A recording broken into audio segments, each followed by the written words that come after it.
Hoje em dia é quase impossível a gente pensar em não ter um celular. Impossível. Principalmente para resolver questões de trabalho, questões profissionais. Me diga aí, quantas vezes você já usou o seu celular pessoal para resolver assuntos de trabalho?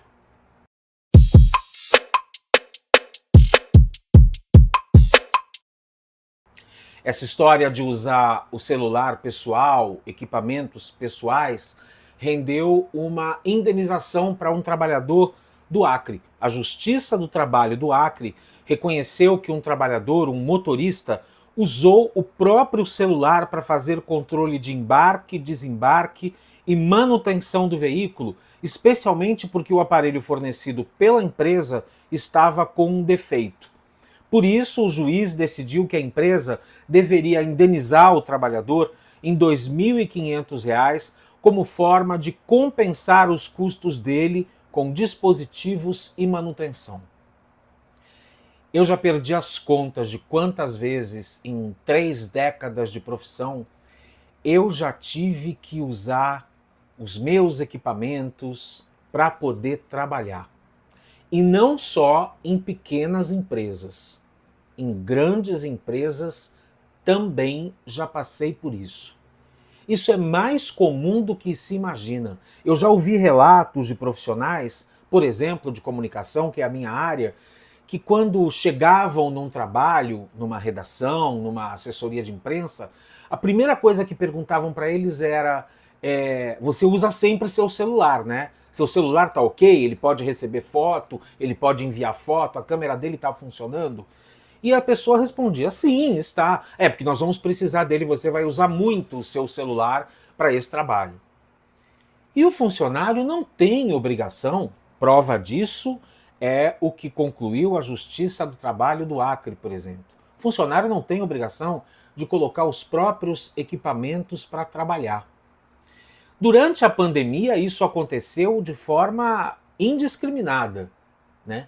Eu trabalhei durante a pandemia, o computador que foi utilizado para que eu trabalhasse em casa foi o meu notebook, que teve que receber o programa que eu precisava para trabalhar da empresa.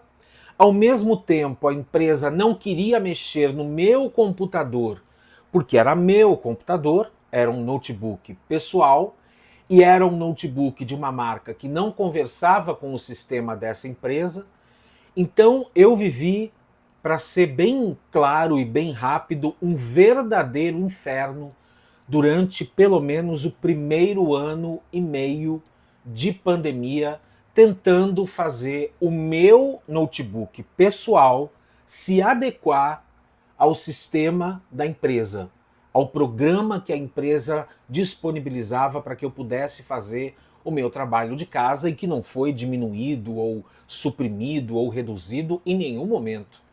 Eu estou entre os milhões de profissionais, trilhões pelo mundo, que trabalharam durante a pandemia. Em casa, mas trabalharam. E esse notebook, inclusive, depois começou a literalmente dar defeito, porque ele foi muito mexido. Houve uma hora em que eu simplesmente entreguei ele nas mãos dos técnicos da empresa e disse assim: pelo amor de Deus, façam isso funcionar, porque eu estou vivendo um inferno na minha casa, eu tenho prazo para cumprir, eu tenho trabalho para entregar. Isso nunca foi recompensado.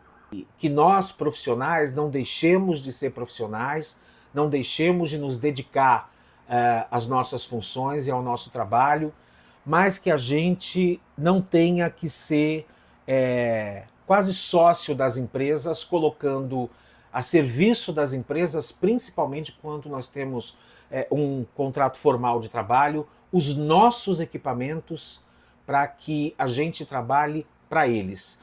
A menos que isso tenha sido conversado antes, que isso tenha sido combinado e que você tenha algum tipo de compensação por isso.